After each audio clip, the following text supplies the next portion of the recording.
Bienvenue. Mais qu'est-ce qui se passe? Putain, ça m'énerve. Putain, je comprends rien, ça m'énerve. Mets-toi dans le bon sens. Allez, dans le bon sens. Mets-toi dans le bon sens, s'il te plaît. Ah, voilà. Bienvenue, je disais. Est-ce que cette mise en scène navrante sert le propos de la vidéo? Oui. Selon le bouddhisme, l'ignorance est la source de toutes les souffrances. Et selon moi, c'est aussi une forme de privation de liberté. Être ignorant revient à être esclave. Par exemple, là, je suis esclave de la machine parce que je comprends pas comment elle marche, je sais pas comment elle marche. Alors elle fait un peu ce qu'elle veut et je subis le truc. Et ça m'énerve. Souffrance. Si par exemple, j'ai pas le vocabulaire pour exprimer mes émotions, donc si j'ai pas suffisamment de vocabulaire, je deviens prisonnier de mes émotions. Je suis pas libre de les exprimer. Ça va créer de la souffrance. Si je ne connais pas le fonctionnement du monde, si je connais pas le fonctionnement de la réalité, je fais comment pour agir? Je suis pas libre d'agir comme je veux. Je suis esclave du truc parce que je le subis en permanence, puisque je sais pas comment il fonctionne. Les choses arrivent et je les subis. Je peux pas agir. Et subir, ça va créer de la souffrance. De même, le bouddhisme dit que l'ignorance est la source de toutes les peurs. Et les peurs, ça va engendrer de la souffrance aussi. C'est de la souffrance en soi. L'ignorance, c'est un vaste sujet. Du coup, ça méritera que je fasse une vidéo spécialement sur le sujet. Pour combattre l'ignorance, le bouddhisme propose 4 vérités. Et c'est de ça dont on va parler aujourd'hui. Première vérité, toute chose composée est impermanente. Deuxième vérité, toute émotion est douleur. Troisième vérité, aucune chose n'existe en et par elle-même. Quatrième vérité, le nirvana est au-delà des concepts. Voilà, je vais les prendre une par une. Toute chose composée est impermanente. Alors 2 parties dans la proposition. Tout est composé. Qu'est-ce que c'est qu'une chose composée? Moi, je suis composé. J'ai des membres, des organes. Les organes sont eux-mêmes composés de tissus. Ces tissus sont composés de cellules. Ces cellules sont composées d'organites. Ces organites sont composés de molécules. Ces molécules sont composées d'atomes. Les atomes sont composés d'électrons, de neutrons, de protons, et ainsi de suite. Une table, c'est composé. Il y a des pieds, il y a un plan, peut-être des tiroirs, il y a des fibres, une matière, des molécules, des atomes, des électrons, 3 petits points. Toute chose est composée. Alors si des trucs aussi simples qu'une table ou qu'un corps sont composés de plein d'éléments, vous imaginez bien que les relations, la vie, les projets, qui sont composés eux-mêmes d'encore plus d'éléments, ce sont des choses composées. Ce ne sont pas des choses simples à part entière. Une relation, c'est composé déjà de plusieurs personnes, à minima 2. Ces personnes sont elles-mêmes composées, elles sont dépendantes d'un environnement qui est composé. Bref, tout ça, c'est très composé. La deuxième partie de la proposition nous dit que tout change en permanence. Toute chose composée est impermanente. Ouais, tout change en permanence. Un atome, ne serait-ce qu'un atome, change d'état en permanence. Alors vous imaginez quelque chose qui est composé de plein d'atomes, qui font des molécules, et quelque chose est composé de plein de molécules, et ainsi de suite. Tout change en permanence. Toutes les choses composées changent en permanence. Et ça, c'est valable du quantum d'énergie, c'est-à-dire ce qui, selon nous, est la plus petite particule corpusculaire, ondulatoire, indivisible que l'on connaisse. Donc c'est valable de cette particule jusqu'à l'univers. Tout change en permanence. Tout ce qui est composé change en permanence. Donc la vie, les relations, les projets, tout ça c'est composé et ça change en permanence. Bon, ok, une fois que ça c'est dit, qu'est-ce que ça nous apprend? Ben, ça se veut nous apprendre quelque chose sur la réalité et nous dire qu'on vit dans l'illusion, parce qu'on arrête notre jugement très rapidement. On voit quelque chose et on pense que c'est la réalité, sans prendre en compte le fait que ce quelque chose, en fait, n'est pas le quelque chose. C'est la somme de plein de petits quelque chose, qui sont eux-mêmes la somme d'autres quelque chose. En gros, rien n'est réel, parce que tout change tout le temps. Par exemple, ce magnifique t-shirt jaune, je le vois comme un t-shirt jaune. Mais en fait, c'est pas un t-shirt jaune. C'est des fibres de coton teinté tressées. Non, en fait, c'est pas des fibres de coton tressées teintées. C'est des molécules, c'est un polymère de molécules de cellulose. Non. C'est des atomes qui composent un polymère de molécules de cellulose. Non. C'est de l'énergie. Non plus. Donc, quand je dis que que j'ai un t-shirt jaune, ben, c'est hyper réducteur, en fait. J'arrête mon jugement très vite. Et puis c'est un t-shirt jaune maintenant. Comme c'est le seul t-shirt que j'ai, que je le porte tous les jours depuis 15 ans, ben, il y a un moment, il va s'user. À un moment, ça sera plus qu'un t-shirt jaune troué. Et puis à un moment, je le jetterai, il se décomposera, il restera plus que des fibres, des molécules, des atomes. Bref, dire que c'est un t-shirt jaune, c'est hyper réducteur. C'est pas avoir conscience de la réalité. Vous allez me dire, pour le t-shirt, c'est pas très important d'avoir conscience de la réalité intrinsèque du t-shirt. Mais en étendant ça à tout ce qu'on vit, par exemple les relations, les projets, la vie en général, on se rend compte que notre compréhension des choses s'arrête vraiment à la surface des choses. C'est ce que le bouddhisme appelle vivre dans l'illusion. Savoir qu'on vit dans l'illusion, qu'est-ce que ça nous apprend? Ben, ça nous enseigne déjà à ne pas vivre en croyant qu'on est éternel. Alors évidemment, vous allez me dire, personne ne croit qu'il est éternel, à part peut-être quelques psychopathes, malades, milliardaires probablement. Certes, mais en fait si, quand même. On agit tous comme si on était éternel. On reporte les trucs à demain, à la semaine prochaine. On fait des plans sur la comète, dans 10 ans je serai ci, je serai là. J'attends la retraite pour prendre du bon temps. On dit pas ce qu'on pense aux gens, notamment aux gens qu'on aime. Parfois on attend la veille de leur mort pour leur dire. On vit comme si on était éternel. Or c'est pas la réalité, on n'est pas du tout éternel. En tout cas, pas sur cette terre. Donc c'est une invitation à vivre chaque instant pleinement, de connaître la réalité des choses, de savoir que toute chose composée est impermanente.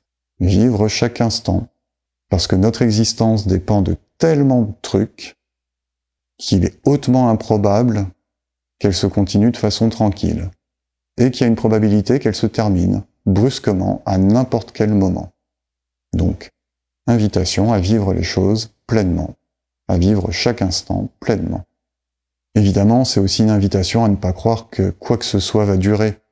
Si je crois que ça va durer, ça va créer de la souffrance, parce que de fait, ça ne durera pas. Que je parle du t-shirt jaune, que je parle de la santé, que je parle de la vie, que je parle d'un projet, d'une relation, tout ça, c'est composé. Donc, ça va changer en permanence. Donc, ça va pas durer. Si je m'attends à ce que ça dure, je vais vivre de la souffrance. Puisque le but des enseignements bouddhistes est de combattre l'ignorance, car l'ignorance est la source de la souffrance. Plus précisément, elle est la source de toutes nos peurs, donc de la souffrance. Donc le but étant de combattre ça, on prend conscience de la réalité, et on est alors libre d'agir parce qu'on connaît la réalité. Et donc dans cette connaissance, il y a savoir que tout change en permanence, et en être conscient pour de vrai. C'est pas une conscience intellectuelle, c'est un truc qui se vit à chaque instant. Être conscient à chaque instant que l'instant est unique et que ça va pas durer. Le job, la tranquillité, la santé, tout ça, ça va pas durer. De même, la maladie, la tristesse, les moments difficiles, ça va pas durer. Tout change en permanence. C'est aussi une invitation à ne pas vivre dans le passé. Ah ouais, le passé, il n'existe plus, il est plus là. Il reviendra pas. Il a fallu plein d'événements pour qu'un instant du passé existe. Il est absolument complètement improbable que tous ces événements soient à nouveau réunis pour que le passé revienne.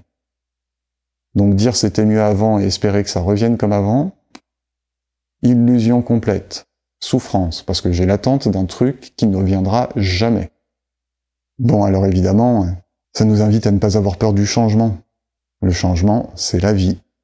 Si j'ai peur du changement, comme tout change en permanence, ça va créer de la souffrance. Au contraire, le changement, on peut l'accueillir, comme du renouveau, comme des nouvelles choses à vivre. C'est ça qui est chouette, tout change en permanence, donc on a toujours des nouvelles expériences à faire. Ça c'est top. Tout change, c'est comme ça. Et c'est ok. Dans le bouddhisme, ils appellent ça apprécier l'incertitude. Alors évidemment, notre cerveau, il aime pas l'incertitude. Lui, ce qu'il aime, c'est quand c'est répétitif, prévisible, quand il peut faire des associations pour savoir ce qui va se passer. Sauf que c'est pas ça la réalité. À l'inverse, notre âme, notre sagesse intérieure, notre moi supérieur, lui, il aime l'imprévisibilité. Il l'accueille, parce que c'est une source de nouvelles expériences. En tout cas, sur le plan d'expérience matérielle. Et peut-être que sur un autre plan, ce soi supérieur, c'est qu'il est immortel. Donc en ça, pour lui, il n'y a pas d'imprévisibilité. Donc il accueille ce qui est imprévisible, peut-être avec de la joie, de l'excitation, une envie de découvrir et d'expérimenter plein de trucs. Mais voilà, le cerveau, lui, si on lui explique pas que toute chose est imprévisible, il croit que tout est prévisible, il essaye de prévoir, ça se passe pas comme il veut. Souffrance. En fait, comme devise, on pourrait se dire se préparer au pire et accueillir le meilleur. Ensuite, toute émotion est douleur. Toute émotion est souffrance. Alors je l'ai déjà dit, pour la peur, la tristesse, la colère, l'anxiété, c'est facile de savoir que c'est de la souffrance. Pour la joie, l'excitation, le sentiment amoureux, le soulagement, là c'est un peu plus compliqué de discerner que c'est de la souffrance aussi, que ça va créer de la douleur. Mais en fait ça crée de la douleur parce que tout change en permanence. Donc la période où je suis pas dans la joie, je suis dans l'attente de la joie. Souffrance. Et puis quand la joie s'en va, quand elle est remplacée par une autre émotion, souffrance. Donc je passe plus de temps dans l'attente ou la déception d'un truc qui n'est pas encore là ou qui vient de passer, que dans le truc. En soi, ça crée de la douleur, même pour les émotions dites positives. En fait, ces émotions, elles sont dépendantes de plein de trucs. Pour que je sois joyeux, il faut quand même quelques conditions réunies. Donc c'est complètement imprévisible, selon la première loi de l'impermanence. Si ça dépend de plein de trucs, ça change en permanence. Donc c'est imprévisible. Le cerveau aime pas ce qui est imprévisible, ça crée de la souffrance. Par exemple, l'amour du conjoint, il dépend de plein de trucs. Il dépend pas que de nous, il dépend aussi de l'autre, et de comment il est. Et comment il est, ça dépend de plein de trucs, comment il se sent à un moment donné. Bref, ça va changer en permanence. C'est complètement imprévisible. D'ailleurs, les émotions, elles sont liées à un jugement, à un préjugé sur une situation. Elles sont pas en lien avec la réalité. Elles peuvent pas, on la connaît pas, la réalité. Les émotions sont vraiment en lien avec quelque chose qu'on s'imagine, qu'on juge être. Je reviens sur la relation au conjoint. Je vois une fille. Je la trouve jolie, je décide qu'elle me plaît.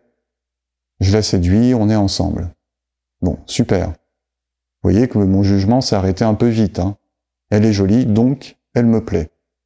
Éventuellement, on a discuté un petit peu. On avait 2-3 points en commun, on a bien rigolé, la conversation était fluide. C'est extrêmement superficiel. Je ne la connais pas. Je ne la connais pas plus que ce que j'ai décidé de connaître. Et donc, sur un préjugé, sur ce que j'imagine, sur ce que je projette, je choisis de me mettre avec elle. Mettons que ça soit suffisant. Elle me plaît parce qu'elle est jolie. Bon, ça va changer. On a quelques points en commun. Ça va évoluer aussi. La discussion était fluide, bon ben, ça c'est extrêmement temporel. À un moment donné, la discussion était fluide. Et tout ça, ça va changer. Et quand ça va changer, ça va inévitablement créer de la souffrance. Parce que j'étais pas en lien avec la réalité. Je ne la connaissais pas. Je me suis arrêté à des préjugés. De la même façon, je peux dire ouais, là maintenant je suis joyeux parce que j'imagine que je vais passer une bonne soirée. Sauf que pour que je passe une bonne soirée, il faut qu'il y ait quelques éléments réunis. Et ces éléments sont complètement imprévisibles. Donc l'émotion joie parce que je vais passer une bonne soirée, elle n'est pas dans la réalité. C'est pas du tout sûr que je passe une bonne soirée. Peut-être qu'après avoir fait la vidéo, je vais me casser une patte et la soirée, elle va pas être cool. Elle va pas être comme je l'imagine maintenant. Donc le fait d'avoir des préjugés et d'arrêter notre jugement très rapidement, sans analyser les choses sur le fond, fait qu'on a des émotions qui sont pas en lien avec la réalité. Donc, ça va créer de la souffrance. Et même si ces émotions étaient un petit peu plus en lien avec la réalité changeant en permanence, les émotions vont changer, souffrance. En fait, les émotions, elles sont à vivre comme un indicateur. Elles sont pas à vivre littéralement. Je ne vis pas la joie pour vivre la joie. Je ne vis pas l'excitation pour vivre l'excitation. Je ne vis pas la colère pour vivre la colère. Ce sont juste des indicateurs. Il n'y a pas d'émotions positives ou négatives. Alors d'une part, c'est des indicateurs des besoins nourris ou pas nourris. Généralement, les émotions qu'on juge positives, en tout cas celles qui sont agréables, c'est l'indication d'un besoin nourri. J'en ai déjà parlé. À l'inverse, les émotions jugées désagréables sont l'indicateur d'un besoin pas nourri. Et donc une invitation à aller regarder quel est le besoin pas nourri et comment le nourrir. En tout cas, ils sont vraiment pas à vivre au pied de la lettre. D'ailleurs, le mot émotion, étymologiquement, ça signifie mettre en mouvement. Les émotions, elles sont là pour qu'on se mette en mouvement. Si j'ai peur, c'est une invitation à me mettre en mouvement, pour me protéger, pour fuir. Si je suis heureux, c'est une invitation à me mettre en mouvement, peut-être pour faire perdurer cet état. En tout cas, les émotions sont des indicateurs. C'est pas un truc à vivre pour l'émotion en elle-même. Et si on part de ce principe-là, on n'est plus dans l'attente. On n'est plus dans l'attente de vivre la joie pour vivre la joie, puisque la joie n'est qu'un indicateur d'un certain nombre de conditions réunies pour créer une sensation, un sentiment d'être agréable. D'ailleurs, c'est pas l'émotion en soi qui est source de souffrance, c'est comment on la vit. C'est-à-dire que si on la vit littéralement, si je vis la colère pour la colère, je crée de la souffrance. Si je vis la colère comme un indicateur d'un truc qui est pas ok, et que ça me permet de me mettre en mouvement pour changer ce qui est pas ok, il n'y a plus de souffrance. Donc accueillir l'émotion comme une indication, pas comme une fin en soi. Tiens, salut la colère, comment ça va? Ouh là là, je parle, le temps passe, ça fait déjà beaucoup pour une vidéo. Donc je continuerai avec les 2 autres vérités dans la prochaine vidéo. Et d'ici là, je vous invite, si vous en avez l'élan, à commenter cette vidéo, à la partager, à cliquer un pouce et à expérimenter. Belle expérimentation à vous.